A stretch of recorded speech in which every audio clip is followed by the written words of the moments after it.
what does a dude from Woodstock, son of a bookstore owner, know about getting web traffic? Like, how did you have the stones to say, I can do this? It's a great question. And the truth is, it's that iterative approach that is the answer. I didn't have some sort of like grandiose confidence that I could run a company and scale it. I just had confidence that I could get to the next milestone. And I said to myself that if I could do X, that the proof's in the pudding.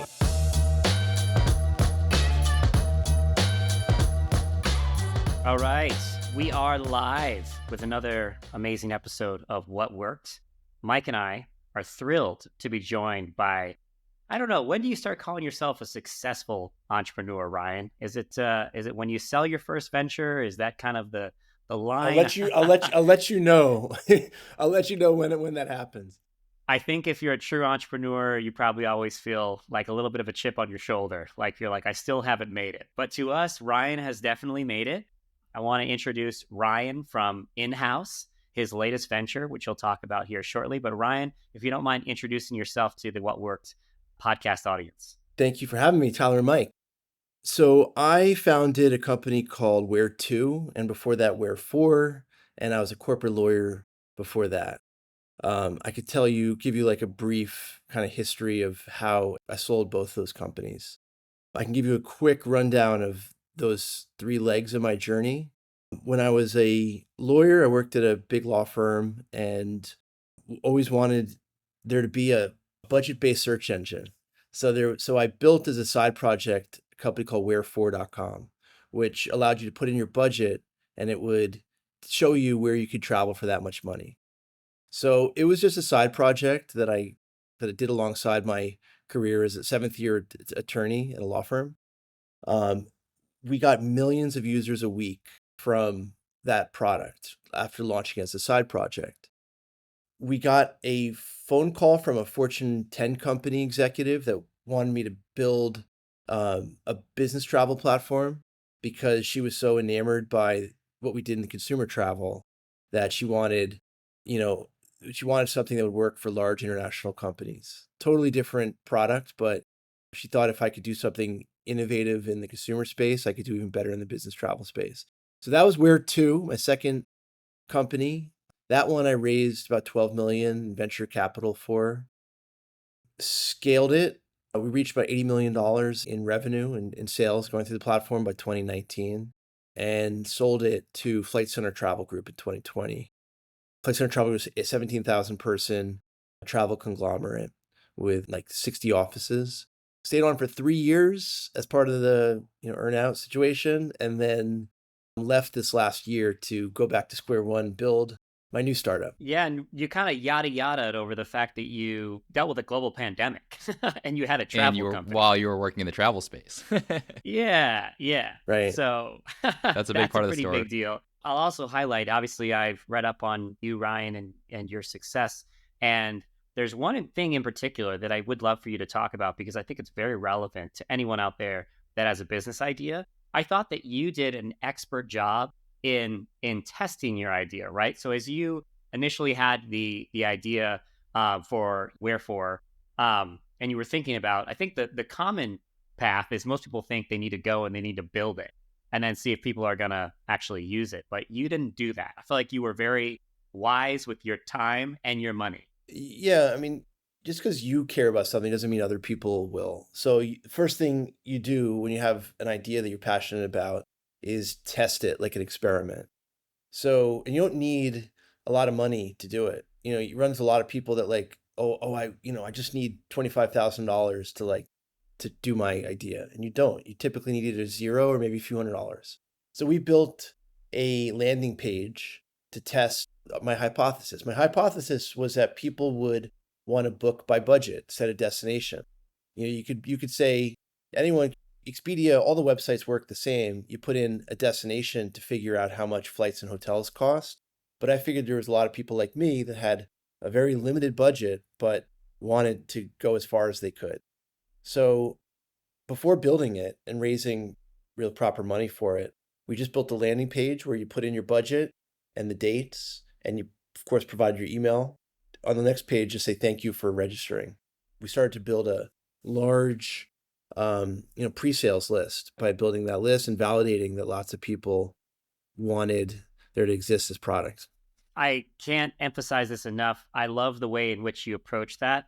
You had an idea that came from learned experience. This is something as a travel enthusiast you wanted for yourself. I think that's one of the hardest questions that most times I think entrepreneurs spend so much time really just kind of staying in a vacuum where they go have conversations with their friends.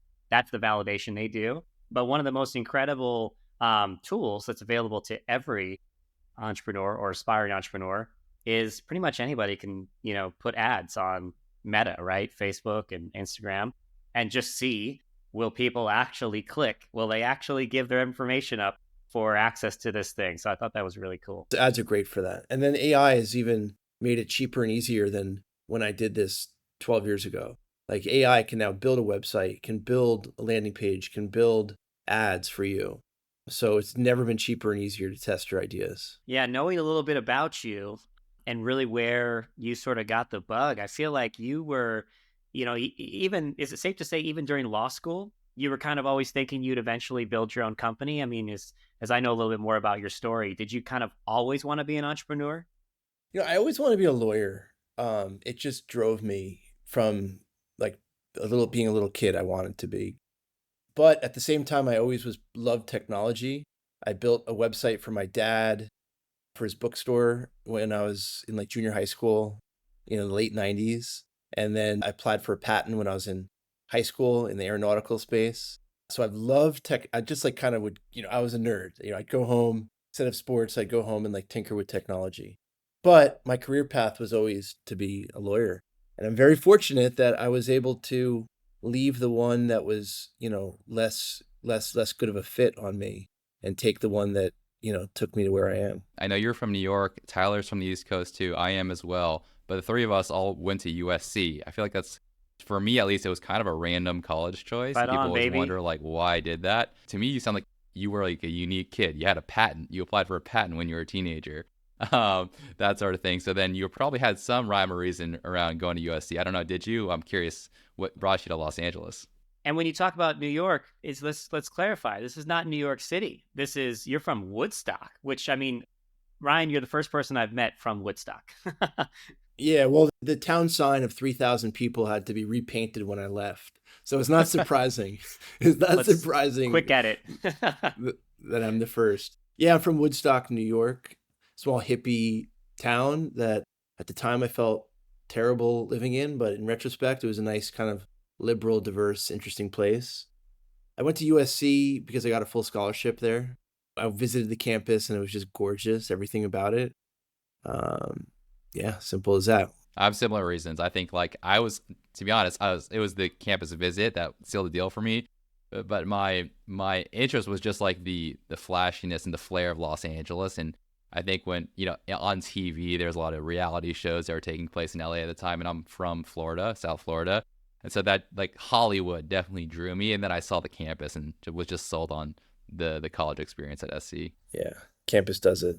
The campus doesn't. Specifically, I'll just say this is probably a really dumb reason. I could not get those fountains out of my mind. I don't know why I was just so drawn to the fountains, but it was just this, California day as I'm touring around, the sound of the bubbling, fountains, and seeing a bunch of kids. I don't know, I think it was like middle of December and they were all going to class in shorts. Coming from, at the time, kind of like Massachusetts area, I was like, you know what, this looks pretty good, looks pretty ideal. But yeah, just curious, Ryan, as someone coming from sort of, that background, and you mentioned your parents, I believe, owned a bookstore. Is that what you said? Yeah. Very cool. And I just to make a little segue here, you wrote an incredible, I guess blog post would be the best way to describe it, right? About sort of debunking 5 specific myths about being an entrepreneur. And as I've gotten to know more about you and sort of your background, it makes complete sense why you wouldn't kind of follow the same path that, whatever you want to say, it's like everyone thinks that you should follow. So I'd love to hear that from you. What are those 5 myths and how did that sort of play out when you were building Where To, which you ultimately sold?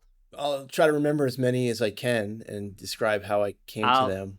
I'll keep you honest too. I can read them off to you if that would that Cool, be helpful. I cool. read them off. Let's see how good I can do. Okay.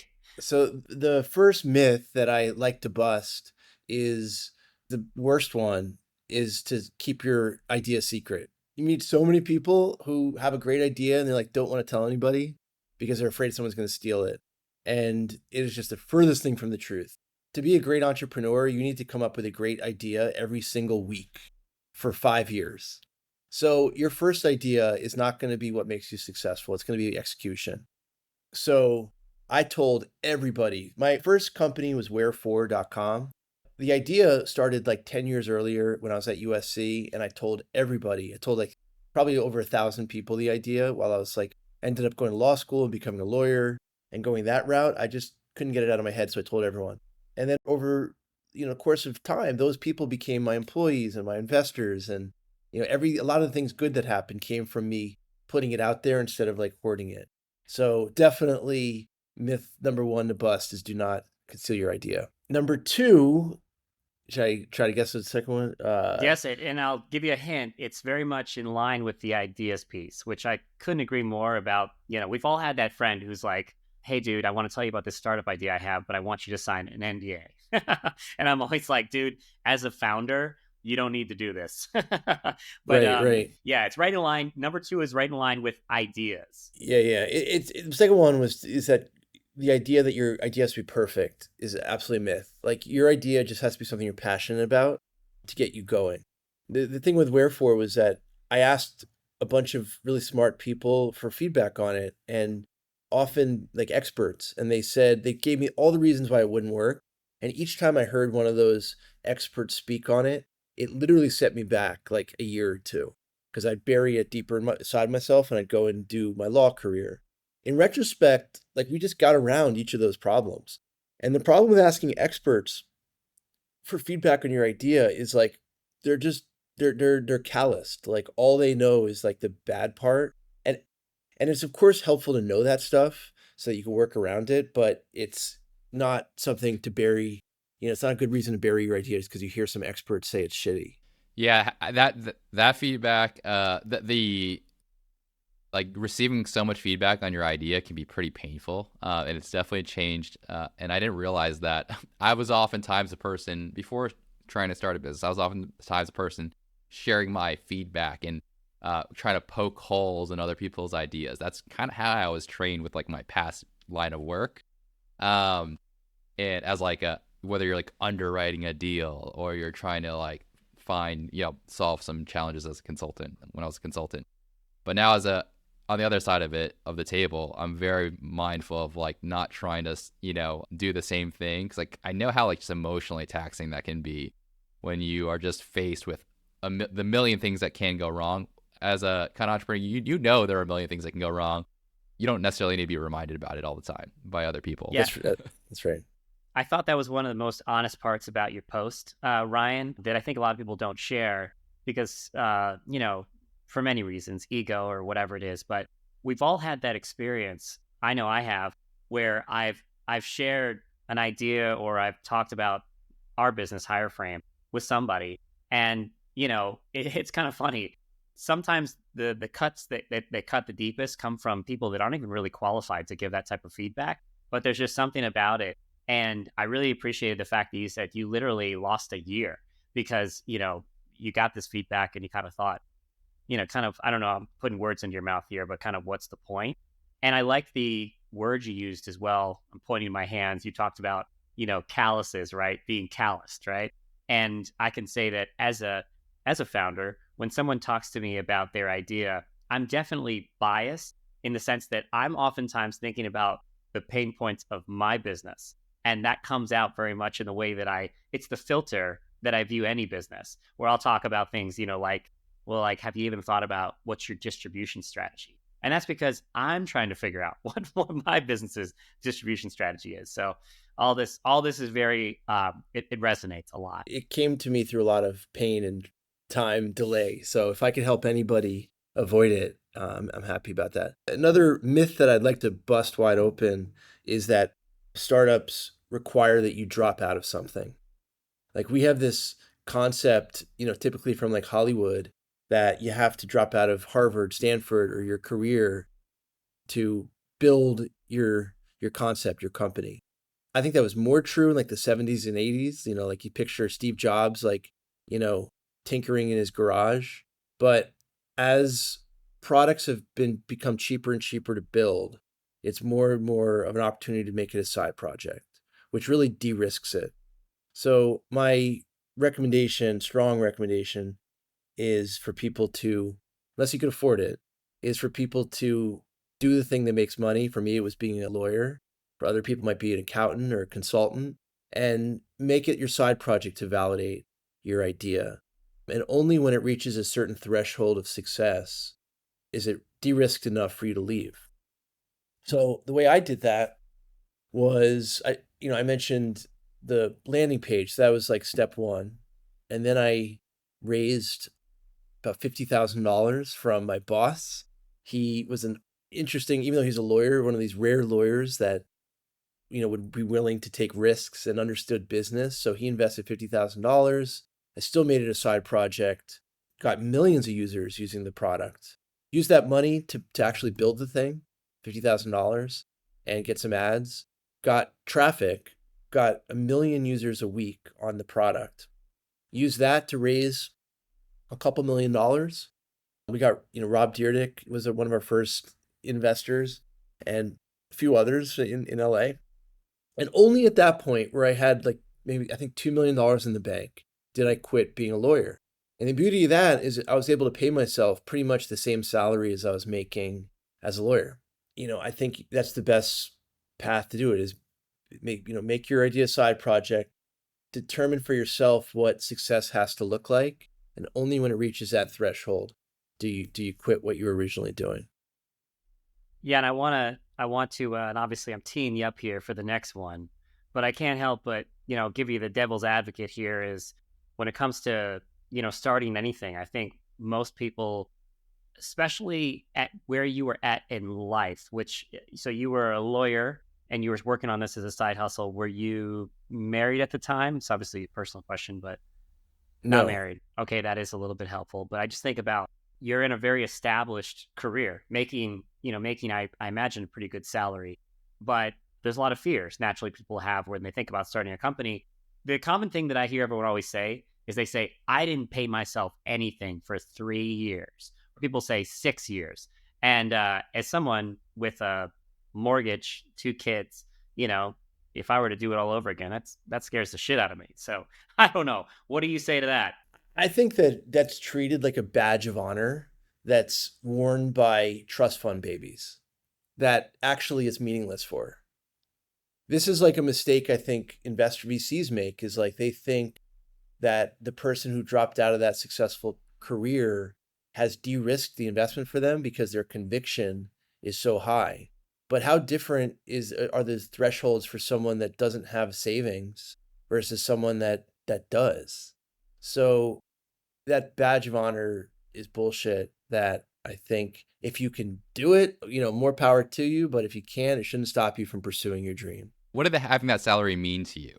Why was that an important point? Because I think most entrepreneurs would have just followed the conventional way and just raised capital from investors, tell them they're going to take a $40,000 a year salary so they can reinvest in the business. Where did your conviction around this concept come from? Like, why was this important to you? I owed like $120,000 in student loans at the end of, law school. So I had that substantial nut. And then just the cost of living in LA. You don't want to live in a great city and not eat. So that was a requirement for why I needed to make money to pay the bills. Did you ever get any pushback from potential investors you pitched Yeah, about so that? that's the second thing, is if you've raised $1 million or $2 million, a salary of like $140,000 is a really small percentage of your budget. So I think you need to work with investors to help them understand that. I mean, you just need to create a budget that has like room in it for user acquisition, for technology, for hiring good people. And then if after that there's a salary that's a little bit higher than what they read about, That's okay. For a lot of investors, it's a sign of a lack of conviction. When I think the reality is just people have different needs that they need to meet Yes. with their salary. And it's all about Yeah. having a holistic budget that accounts for all that. I really like that that you mentioned like everyone's circumstances are unique to them. So there shouldn't be some kind of like standard salary that a seed round entrepreneur has because everyone's got different circumstances. I mean, And I I think it think has to be there's like a range. Like you there's a can't range. be Yeah. crazy.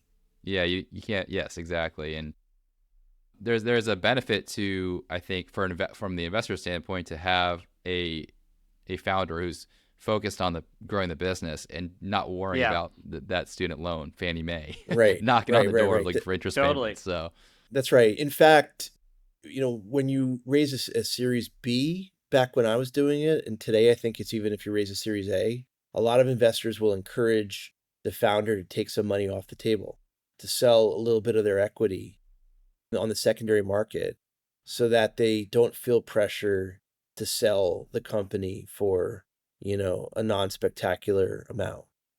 So it's a like known thing. And I think you could just take that a little earlier in the journey. The other thing I'd say is that traction trumps everything. So if you built a kick-ass product that's making a lot of revenue or getting a lot of users, that gives you leverage in negotiations to command the salary that you need. I'm going to tee up your last and final myth, and I do want to kind of do a review here of all of them because they're really good. And for anybody who hasn't seen this post, we'll link this post at the bottom of the episode description. It's awesome. But the fifth one, stick to what you know. I can't help but think about a dude coming out of Woodstock, lawyer by trade. You mentioned you're getting 1 million users, I think you said per week. What does Yep. a dude from Woodstock, son of a bookstore owner, know about getting web traffic? Like, how did you have the stones to say, I can do this? It's a great question, and the truth is it's that iterative approach that is the answer. I didn't have some sort of like grandiose confidence that I could run a company and scale it. I just had confidence that I could get to the next milestone. And I said to myself that if I could do X, that the proof's in the pudding. It doesn't require a leap of faith. I'm a very like as a lawyer, I'm like an evidence-based person. So each step of my journey, when I successfully did the next thing, it gave me the obvious confidence to keep going. And I kept doing that. I built the product that got millions of users, used millions of users to raise money successfully from a top tier VC, used that to build a great team. And you'd have to be illogical at any of those points to say like, can I do this? Like you just did it. So it's the iterative approach that I think is the answer for most people. Yeah, your naivete, but I'm sure that this is something that it's a working theory for me, but I think it's alive and well in almost every successful entrepreneur, or definitely I would say everyone. Is it's that sort of like pragmatic approach to ambitious goals? Is this sense of I don't have the answers, but I can figure it out, and I'm not going to figure it out. There's the common thing I talk about dispelling for me myths is I call it that light bulb, that eureka moment. Everybody loves that, right? You mentioned, Facebook and the movie The Social Network, right? Everybody loves that scene where Justin Timberlake playing Sean Parker is like, call it just Facebook, drop the. And the reality is like those moments are just, they're so actually insignificant in a company's journey. There's just so rarely these eureka moments. It's like you're just trying things out again and again. And Mike and I have used in past episodes of What Work, we've talked about this analogy of being a boxer, right? And it's like you're a boxer, and you kind of almost have to be crazy to get back into that ring, knowing that you're going to get hit in the face. But there's something about an entrepreneur. You just say, if I train a little bit more, if I work on my head movement, if I do these things, I'm never going to fight the perfect fight, but I'm gonna win, right? It's kind of that mentality. So, yeah, I really appreciate that. I do want to switch gears here a little bit, and I want to ask you some questions about when you were building this first venture. What did you learn about a couple of things that are really key we talk about all the time as it relates to hire frame. Let's first start with the obvious one. What did you learn about hiring? You took your business from Yeah. just you to 5 employees to eventually, I Yeah. think you guys had 30 when you sold. Yeah. Yeah. Yeah. What did you learn along the way? And then over 100 when I left Oh, Flight wow. Flight Okay. Center. Got it. Cool. Hiring is one of the most important things building a startup, and it's also one of the hardest. It's like one of those, you don't just come out of school knowing how to interview and hire. So it took trial and error. But the system that I ended up going with, that I learned and developed over my years, is when you need to hire somebody, you basically work backwards from the business objective every step of the way. So you start with, what is the business objective? What's the thing that your company needs? Why are you hiring for it? Grow revenue, develop technology, develop IP, like core business objective. Document it, and then figure out what are the characteristics of a person that is going to likely succeed in that objective. Like, what are their traits? Okay, that tells you who to look for. Like, what companies do they work at? What experience level are they? But then the next step is the interview. So in the interview process, you have to translate those traits into anecdotes that you need to pull out of people. So the question is, like, how do you learn whether somebody's actually good at those things when you're just talking to them?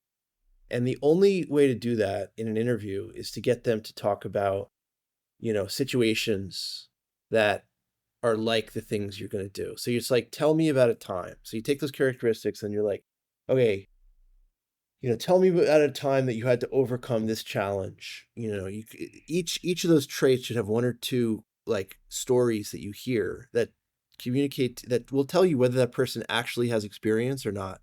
And when you're pulling from large companies, people often will do just little pieces of a project. So on their resume or LinkedIn, it'll say they were responsible for growing revenue 10x, or launching this major feature. In reality, they had a tiny piece of it. So getting into those stories about exactly what they did and what they learned will teach you what kind of experience they have. And then let me tell you, there's one question, my favorite interview question. I learned this in a book. Don't remember what it was called. The question is, okay, Tyler, what was your boss's name at your last company? And then you like pretend to write down the name of that person. And then you say, okay, okay, Mark Thomas was your boss. If I call him and I ask him about you, what do you think he'll say are your weaknesses? Mm. I don't I think it's have from it. top grading. Yeah. Yeah. I think that I love Is that that where it question. is? It's flipping on its head. It's, instead of asking the person like, "What do you think are your weaknesses?" Which is the worst question. By flipping it to say like, "What will your boss say is your weaknesses?" It really forces it, and then giving them some sort of impression like you're gonna ask that For person, which you references. should Yeah. if you can. It really keeps Yeah. them honest. Yeah. I love that. And the anecdotes one, I think, is brilliant because I'll say, I don't know if you use this one, but it's commonly one that I like, is I like to hear about, you mentioned that they talk about parts of a project, right? And usually they're just going to kind of give you the baby. They're going to say, yada, yada, I transformed this part of our company and it achieved X results. The part that I actually find most compelling oftentimes is the friction that or the speed bumps they hit along the way. And what I want to hear about is somebody in the executive team saying, no, in fact, I don't think this is a good use of our time. Here's the deliverable we're trying to achieve, et cetera, et cetera. And I love hearing about, those parts of the story, which is like, here's how I made the case. I used this information. Here's who I talked to. It's that interpersonal skills that oftentimes is important to me. And then I was going to ask you, there's one other piece that I think you had mentioned before, which is taking sort of all of that. So you mentioned documenting traits, understanding what is the objective of this position, asking for anecdotes. But you also mentioned creating a scorecard, right? Which is something that I did a lot at my past company, but I'm curious, like, what was your approach and how did that change too as the company got bigger? So the scorecard is where you take the objective and the characteristics and you turn it into a document that can be attached to the job description so that on day one, they know exactly what their job is, like what they need to hit. And that becomes an artifact that you can reference. You of course you do annual reviews, but you could do a 6-month review and say, hey, let's your manager could say, let's go over this scorecard. How do you think you're doing at each of these things? And then you give your own score. So it becomes a really strong tool to point people in the right direction and give them something that can be measured. That's awesome. Ryan, so I think for the audience and for us, like, it's you've laid out like a really great plan. It's you think deeply about the business case for the position, and then you document, you kind of describe what you're looking for. Then you go out and find the types of people that you're looking for, and then you assess them with certain interview questions, different interview approaches, and then you score them. And despite that, it's still one of the hardest things that as an entrepreneur you have to do is hiring. Right. It's so hard. There's so many obstacles. It's the challenge that we love here at Hireframe. It's like a never-ending learning experience of trying to get better. How do you work on this skill yourself on an ongoing basis to get better at hiring and talent acquisition and that sort of thing? Certainly, like increasing your surface area is going to be like, it's a numbers game at the end of the day. So the more you're out there, like the more people you meet, like the higher your probability of meeting a great person is. So that's one trick, is like increase your surface area of success, like networking events, like, being on LinkedIn, liking people's posts, sending stuff out, like thought leadership, like any of that stuff to increase the number of people that you come across will increase the quality of your candidate pool. It is really hard and you make mistakes. So, I think another principle that I found true is like hire slow and fire fast. Yes. Take your time, like don't get too excited about someone that interviews great, like talk to their references. If you Yeah. can give them a test, those are usually pretty easy to come up with. If they're an Yep. engineer, it's really easy. If they're a designer, you can give them a design challenge and give everyone 2 days to do it. For my current co-founder, we did that, and he's been incredible at Inhouse. So I met him on LinkedIn. Arshay Jain is his name. He came from Spotify. He hit all my marks that I was looking for. He went to Columbia and studied data science, got a master's there. I was looking for an Ivy League, data scientists to build proprietary AI. And he worked at a large, successful company, Spotify, which tells me that he's seen it done correctly. You want people that have seen it done the right way, which typically happens at top tier companies. And he didn't. We met kind of blindly. I messaged him, and he messaged back because he happened to be looking for a co-founder to build something. So we still didn't know if we were gonna, be great partners. So we did a 1-month project where I paid him to build a prototype, and we tested each other out for that month. And at the end of the month, we like knew each other pretty well, and decided we were going to both go full time on Inhouse and both work together. We've been working together for 1 year. He actually lived in India when I met him. He moved from New York City to back to India during the pandemic, and so I didn't have a chance to meet him in person. It was just kind of the rapport over video and how good it was working with him, and it's been phenomenal. And he came out for the first time a month ago and stayed here for 2 weeks, and we were like, this is actually not that different than like our video, Wow. interactions. Like Yeah. we just feel like we knew each other so well. So I'm sure I'll make a lot of mistakes going forward, but like I feel really good about like having met Arshay. I feel like it's the culmination of a lot of learning, a lot of mistakes. I have something that I've been kind of toying with when it comes to hiring. It's related to hiring friends and family. This might be a debunker. Something I won't tell you which way I've changed my mind about this recently. But I'm curious, do you have a take on, do you like hiring friends and family? Do you think that's a good thing to do, or do you think it's a bad thing to do? It hasn't worked for me. I've had a very Uh-oh. hard time with it. Yeah. Hot Oh, take so incoming. but you've done it. I feel like every founder has done it in some form or fashion. I think it depends on your personality. Yeah. I think you have to be really wary of it because it could easily, like 50% of companies I've read like fail because of founder issues. So you got to Yeah, imagine like, for any loved person, do you want a 50% chance that you're going to like have a real problem with them? totally. It's a good Yeah, point. Yeah. that's a good It's point. often the kind of the lazy way. It's like, oh, I happen, my brother, my spouse is this thing that I need. Let me hire them.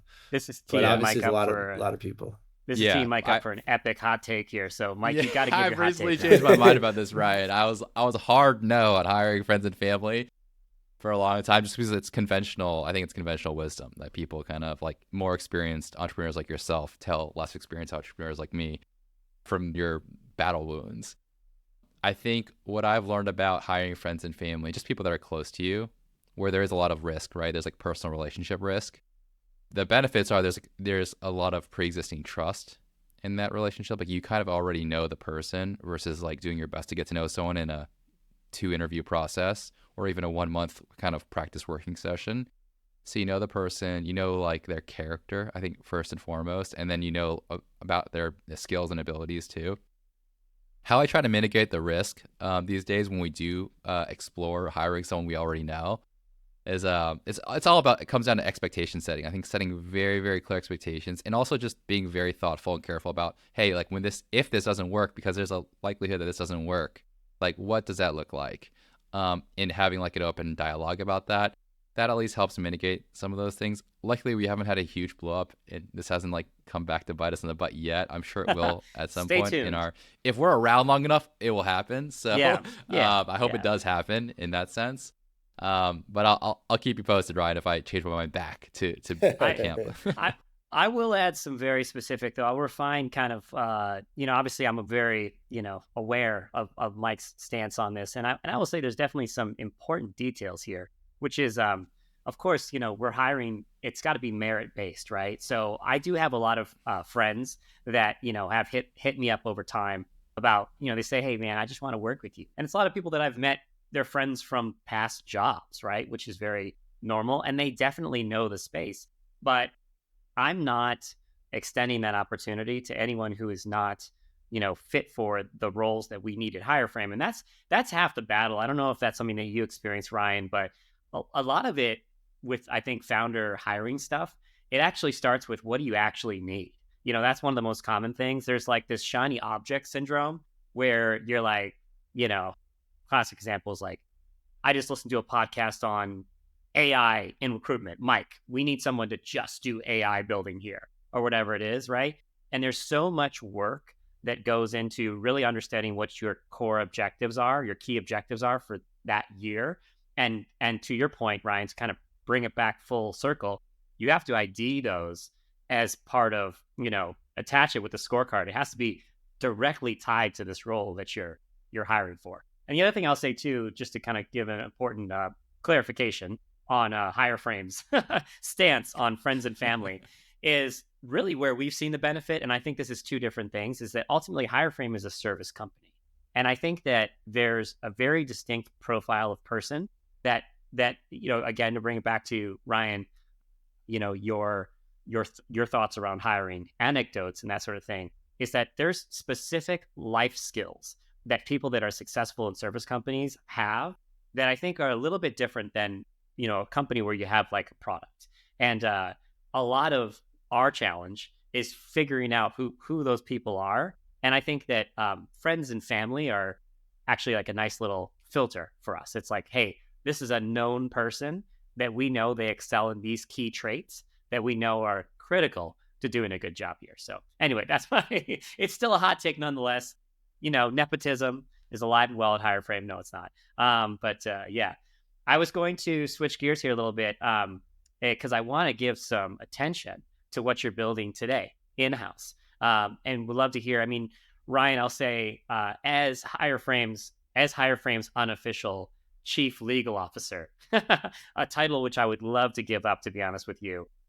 You reached out to me on LinkedIn and I was like, yeah, I want to hear all about this because it sounds like you've identified a real pain point that I have. So would you mind talking a little bit about the pain point you've identified and how you're solving it with Inhouse? Yeah. So lawyers cost $500 an hour plus, sometimes up to $2,000 an hour. right? So if you want a contract as a business person, you want a contract drafted or you have an employment question, you're talking like $1,000 plus for an answer or for that document. So those types of crazy costs, like nowhere else in the world is it like that, have led 60% of US business owners to forego lawyers completely, right? They do their own legal work 100%, or they call a friend of a friend and borrow 5 minutes, or they borrow a template from a competitor and try to change the names. It's not surprising that another legal statistic: 1 out of 3 companies in the U.S. are sued every single year. It's not a coincidence. These things are related, right? There's massive risks that, especially in a litigious country and state, there's massive risks that mistakes that they're making that are just waiting for that company to become successful to blow up. So with that background, coming out of being a lawyer and then also building a SaaS company, and then AI coming out and just being the biggest change in decades, maybe in our life, I looked for an opportunity to bring these all together. And I found that with Inhouse. So with Inhouse, we built custom AI that does basic legal work for small businesses.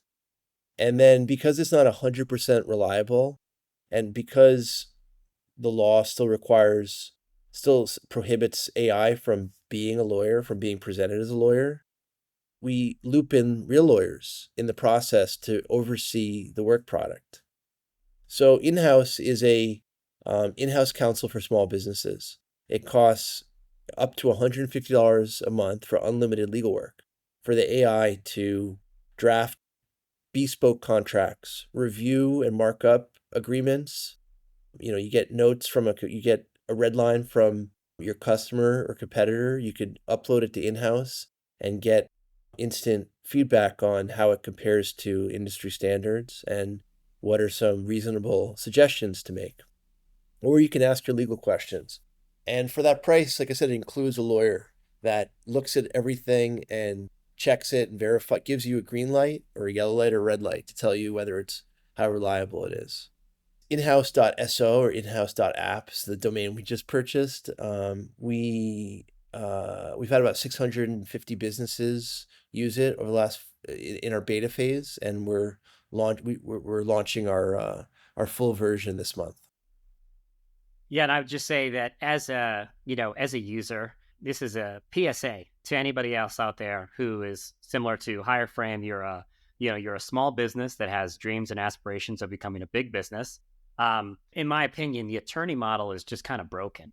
It's like as a founder, I'm so hesitant to pursue it because it kind of feels like they really are only interested in you if you can hit a certain level of kind of billable services, right? And I think that's where there's just a big disconnect because not every business really needs that or can afford that. And so my PSA to any small business is that get in with Inhouse while you can. That price. Ryan, when we first met, I told you the story about when Mike and I got a simple, service agreement drafted by an attorney here in Los Angeles that was referred to us by a friend, super nice guy.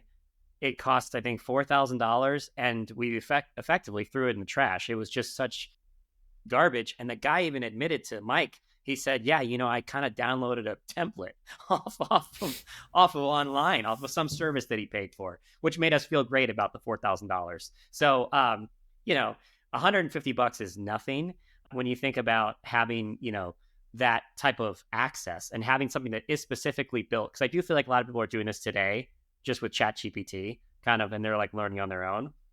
This begs the question. Thanks for stating exactly the problem you're tackling. You mentioned that the law today prohibits AI functioning as a full-fledged attorney, right? I am curious where you see, this going, sort of AI legal. Because if you think back to, like, for example, when Uber came out, it was novel, just the idea of using your phone to hail a taxi, right? To hail a ride. And now Waymos are, ever present in Los Angeles, completely driverless cars. So what's the equivalent here in law? What's the hailing a car from your phone and then driverless cars? Like, what's the equivalent in AI and legal? Yeah, I think the complexity here is that lawyers have a monopoly on it's lawyers themselves that create the rules for the law industry. So in order for AI to ever be authorized to practice law, humans have to say yes. They have to say, eliminate my job. AI is better than I am at this stuff. So it's really hard to imagine that. I suppose legislation could come out that like a statute will trump um will trump like a internal industry regulation like the bar association. So I suppose it's possible that they would come out and say, you know, that they can be used. It's just hard to imagine. It's hard to imagine that ever happening. So I think for the foreseeable future, lawyers are going to be lawyers. The industry is changing rapidly. Like lawyers and law firms there's lots of tools like mine, sort of, but built for lawyers, and they're using it to pad their margins currently, right? They're like using AI in the back end to draft the first version of their legal brief or to build or review a contract, and then they're just giving the final touches. Are they passing that savings on to people? Are they being honest? Like, I don't know, probably sometimes yes, sometimes no. So it's already happening. There's already like a convergence of like lawyers and AI. We're going a different route. Like we're trying to go, directly to businesses, to like sort of consumers, and give the similar technology to them and guarantee that they save the money. Follow-up question, and I'll try to think about how to word this simply. But I think about, in my past company, I worked a lot in content moderation. So if you think about, right, Facebook, Instagram, etc., um, Twitter or X or whatever you want to call it, there's a lot of content moderation that's happening behind the scenes to basically protect the integrity of the social network, right? And AI hit content moderation very hard several years ago, where that work was largely done by humans, and AI took a lot of that volume and solved it with machines. I'm curious. What you did see though with content mod is that there's also simultaneously there's like an ever growing volume of content moderation because of the fact that we're just using social media so much. So I guess my question here for AI and legal is that with the introduction of AI, will we see kind of a transformation of the legal industry where lawyers will start to think about how they can, essentially you mentioned one thing is like they're maybe doing their services more efficiently with not passing on the cost savings. Do you feel like they'll also find new applications for their services with the sort of birth of AI? 100%. The story I thought about when I at first started thinking about this question was ATM machines. When ATM machines came out, the tellers were super worried that they were going to lose their jobs because Sure. ATM machine is literally doing their job better, right? It's Yeah. faster, easier. You don't have to deal with a person. You get cash out. What ended up happening is the number of bank tellers multiplied several fold after ATMs were released. Why? Because that technology made banks so profitable that they were able to expand into other areas that did require people. So you end up going, you're standing in line not just to get cash out, but to take any one of those new services that banks have gotten into because of that efficiency. So that will happen for sure with lawyers. Like we're going to do less, discovery where you bill 50 hours for like going through boxes of documents, Yeah. and Mm-hmm. we'll find, places to be more creative. I think it's hard to imagine the industry increasing the way that tellers did, like, Yeah. right? But so I don't think that'll happen, but I do think we're gonna, we're gonna contract. There'll be less of us. Sure. Big law firms are already hiring about 50% less summer associates, and Interesting. Hmm. those that are in the industry will be focused on more creative, sophisticated, niche Mm. jobs. I do think there will be some like market growth. I think for companies like ours who, like you mentioned earlier, Ryan, like are like withholding from pursuing legal services, and now that it's much more frictionless with in-house, it's like we are going to access legal counsel through in-house. So I think there's some growth there. I was curious about what you think about the how this will impact law school. Do up and coming law students or lawyers, attorneys, do they have to have a different approach to this? Do they need to, I think, I don't know much about law school, but I hear it's a lot of memorization. Do you need to memorize a bunch of stuff anymore? Or does law school need to be 3 years? Can it come down to 2 years? I don't think it's going to change much because what you actually, for the bar exam, you do sit there for 3 months and memorize like, you know, 5,000 pages of information. But before that, for the 3 years of law school, you're really learning just core analytical principles. They're things that, I think are good for anyone to know and use, rather than memorization. A lot of the cases that we are reading in law school are like 100 years old, 50 years old, 150 years old, because they're just teaching you principles that make you, that equip you to like be a critical thinker. So I don't think law school will change very much because those things you're learning, it turns out they don't teach you how to be a lawyer. Like you graduate from law school, you don't know anything about actually practicing. It's the practice of law that's really changing by AI. I don't think Uh, it's like what the law is or how it's developed. that's interesting. Are you trying to tell me that Legally Blonde is not an accurate depiction of law school? And I'm just kidding. Yeah, and I guess the follow up that I was going to ask is I've actually seen more of this because I have a few friends that are attorneys, and I'm seeing them getting to. The best way to describe it is it's more like incentive based services where they're looking at, and I'm curious if AI is going to, sort of like increase this boom of this. An example would be any type of engagement where there is some type of fee structure, but it's largely like you're looking to take a piece of some type of outcome. I know that the first thought people probably have is like lawsuits and I guess class action lawsuits. But I'm thinking that a negative one that I have is Ryan. I think you and I talked about this, but I've been seeing a lot of PE firms that have been acquiring the music catalogs of sort of these like legends of music, right? So like Stevie Nicks sold her catalog, Bob Dylan sold his catalog, and when I would see these numbers, I would say, don't get me wrong, Bob Dylan is a legend, but I mean, paying $600 million for all these songs, I didn't quite see the angle, and it seems like the angle is these PE firms are buying it, they're retaining these large law firms who are then basically trying to find opportunities to sue for copyright infringement and that sort of thing.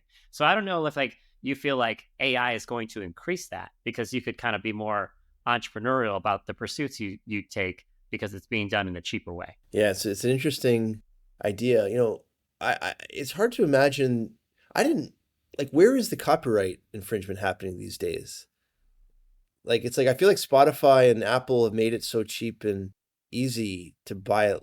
I'm probably being naive, but it's kind of hard to imagine there being compared to like the 90s when it was like, rip Yeah. tapes and then of course like LimeWire and everything. Like No, without a doubt, I think that the infringement is not really happening. I think what is now available is technology that allows you to analyze songs in, I think, a data centric way where you can find similarities. And if you think about it, it's like I'm going to butcher this because I by no means, but if you think about like there's some I'm sure a great fact that I'm forgetting, but the greatest songs of all time typically all have the same chord progression.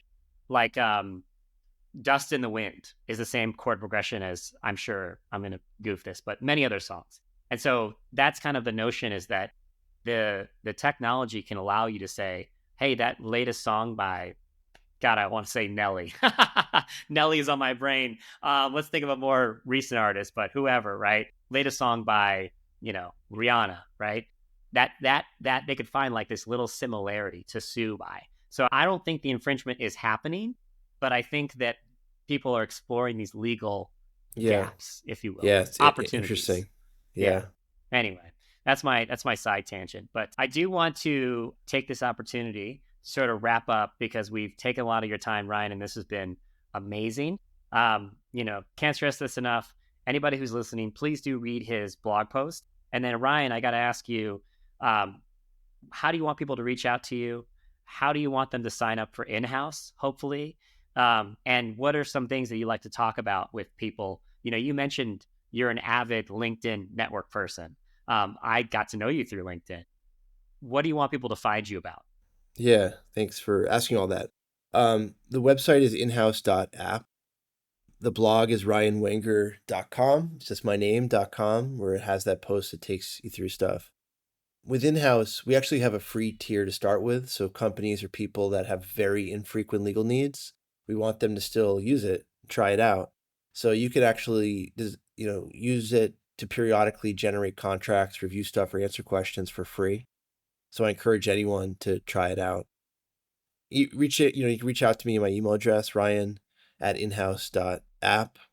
That's about it. Wonderful. So we got a lot of friends and audience members that are listening to this that I probably have not retained legal counsel for their company.